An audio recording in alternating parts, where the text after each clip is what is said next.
சமூக சொந்தங்களுக்கு வணக்கம். மற்றும் ஒரு போர் நிலவரம் தொடர்பான காணொளியூடாக இணைந்திருக்கிறோம். டெய்ர் அல் பாலாவில் IDF தாக்குதல், காசாவின் முக்கிய நீராதாரங்கள் அளிப்போம். பிரிட்டன் உள்ளிட்ட 25 நாடுகள் இஸ்ரேலுக்கு கடும் கண்டனம். ஹமாஸ் காட்டுமிராண்டிகள் அருவருப்பானது, 25 நாடுகளின் அறிக்கையை கடுமையாக சாடும் அமெரிக்க தூதர்.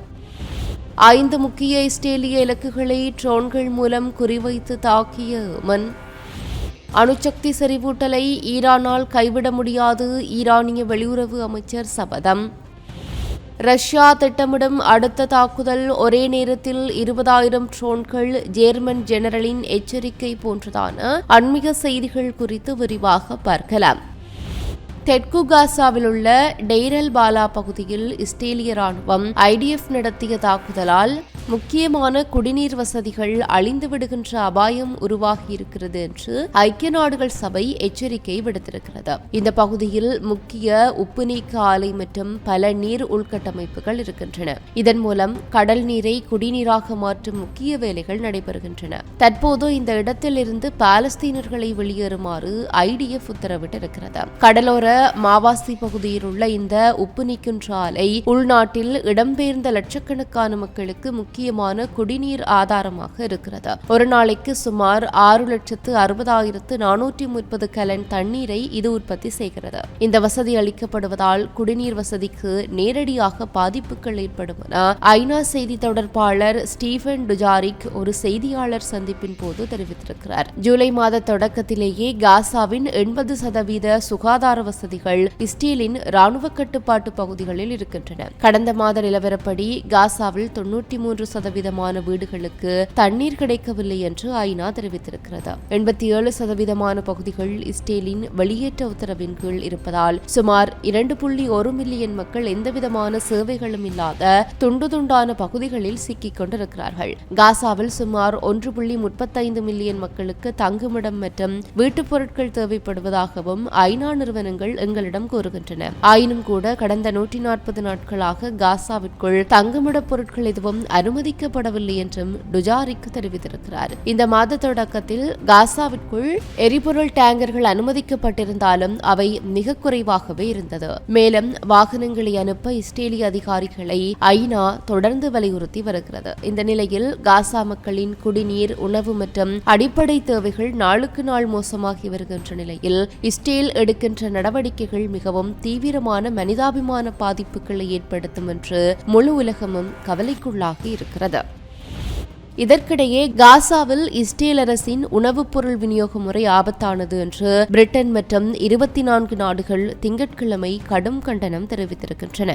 இதுகுறித்து அந்த நாடுகள் கூட்டாக வெளியிட்டிருக்கின்ற அறிக்கையில் என்ன தெரிவிக்கப்பட்டிருக்கிறது என்றால், காசாவில் நடைபெறும் போர் உடனடியாக முடிவுக்கு வர வேண்டும். காசா மக்களின் துயரம் புதிய உச்சத்தை எட்டியிருக்கிறது. இஸ்ரேல் ஆட்சியின் நிவாரணப் பொருட்கள் விநியோக முறை ஆபத்தானது. அது காசா மக்களின் கௌரவத்தை பறிக்கிறது. உணவு மற்றும் நீர் போன்ற அடிப்படை தேவைகளை பெற முயலுகின்ற குழந்தைகள் உள்ளிட்ட பொதுமக்களை மனிதாபிமானமற்ற முறையில் படுகொலை செய்வதை கண்டிக்கிறோம். உணவுப் பொருள் விநியோகத்தின் மீதான கட்டுப்பாடுகளை இஸ்ரேல் அரசு உடனடியாக நீக்க வேண்டும். ஐநா மற்றும் பிற அரசு சாரா தொண்டு நிறுவனங்கள் தங்கள் நிவாரணப் பணிகளை பாதுகாப்பாகவும் திறமையாகவும் செய்ய அனுமதிக்க வேண்டும் என்றும் அந்த அறிக்கையில் வலியுறுத்தப்பட்டிருக்கிறது.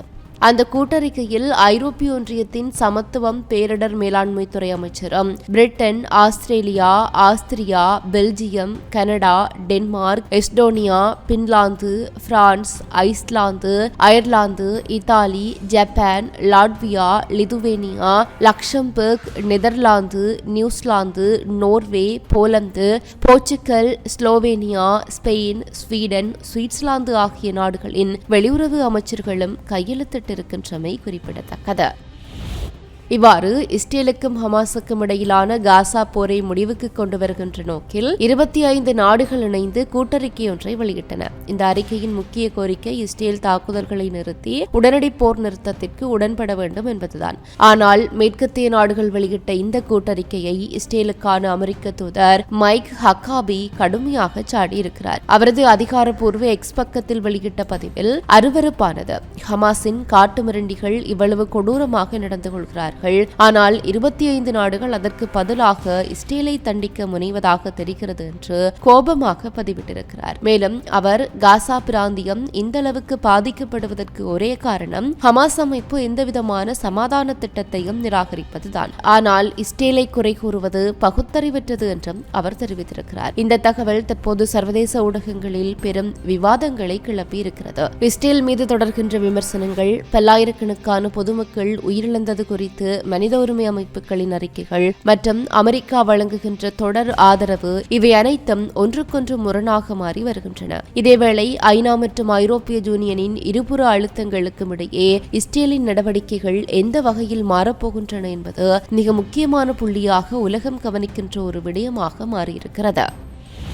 இதற்கிடையே ஆக்கிரமிக்கப்பட்ட பாலஸ்தீனத்தில் 5 ராணுவ மற்றும் முக்கிய இலக்குகள் மீது திங்கட்கிழமையன்று ட்ரோன் தாக்குதல் நடத்தப்பட்டதாக ஏமன் ஆயுதப்படைகளின் செய்தி தொடர்பாளர் அறிவித்திருக்கிறார். ஏமன் ஆயுதப்படைகளின் செய்தி தொடர்பாளர் யாக்கியா சாரி திங்கட்கிழமையன்று ஒரு அறிக்கையில் ஏமன் ட்ரோன் படை ஒரு சிறப்பு ராணுவ நடவடிக்கையை மேற்கொண்டதாகவும் ஆக்கிரமிக்கப்பட்ட பாலஸ்தீனத்தில் 5 ராணுவ மற்றும் முக்கிய தளங்களை தாக்கியதாகவும் அறிவித்திருக்கிறார். இந்த நடவடிக்கையில் பென்குரியன் விமான நிலையம், ஆக்கிரமிக்கப்பட்ட ஜபாவில் உள்ள மற்றொரு ராணுவ இலக்கு, ஈலாட் துறைமுகம், ரமோன் விமான நிலையம் மற்றும் அஸ்டோட் பிராந்தியத்தில் ஒரு முக்கிய இலக்கு ஆகியவை குறிவைக்கப்பட்டதாக சாரி தெரிவித்திருக்கிறார். 5 ட்ரோன்கள் மூலம் இந்த நடவடிக்கை மேற்கொள்ளப்பட்டதாகவும் இந்த நடவடிக்கை அதன் இலக்குகளை வெற்றிகரமாக தாக்கியதாகவும் அவர் தெரிவித்திருக்கிறார். ஒடுக்கப்பட்ட பாலஸ்தீன மக்களுக்கு உதவுவதற்காக காசாவில் நடந்த படுகொலை குற்றத்திற்கும் சமீபத்தில் ஹொடைடா துறைமுகத்தின் மீதான தாக்குதலுக்கும் பதிலடியாக இந்த நடவடிக்கை மேற்கொள்ளப்பட்டது என்றும்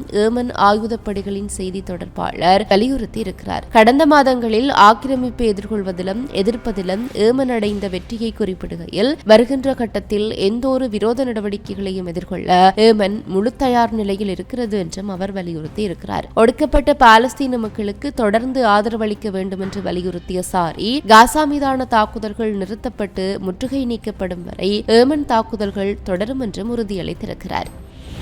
மறுபுறம் சமீபத்தில் இடம்பெற்ற இஸ்ரேல் ஈரான் இடையேயான கடுமையான மோதலின் போது ஈரானின் முக்கிய அணுசக்தி நிலையங்கள் கடுமையாக சேதமடைந்திருந்தன. இந்த நிலையில் ஈரான் தனது அணுசக்தி செறிவூட்டல் திட்டத்தை நிறுத்தாது என உறுதியுடன் தெரிவித்திருக்கின்றார் ஈரானின் வெளியுறவுத்துறை அமைச்சர் அப்பாஸ் அராக்சி. அமெரிக்காவின் ஃபாக்ஸ் நியூஸ் சேனலுக்கு அளித்த பேட்டியில், அந்த தாக்குதலால் நமது மையங்கள் பெரும் சேதங்களை சந்தித்துள்ளன. அதனால் செறிவூட்டல் தற்காலிகமாக நிறுத்தப்பட்டிருக்கிறது. ஆனால் அணுசக்தி திட்டம் நமது அறிவியல் விஞ்ஞானிகளின் சொந்த சாதனை என்பதால் எங்களால் கைவிட முடியாது என்றும் இது இனிமேல் ஒரு தேசிய பெருமையின் அடையாளமாக மாறியுள்ளது என்றும் அவர் தெரிவித்திருக்கிறார்.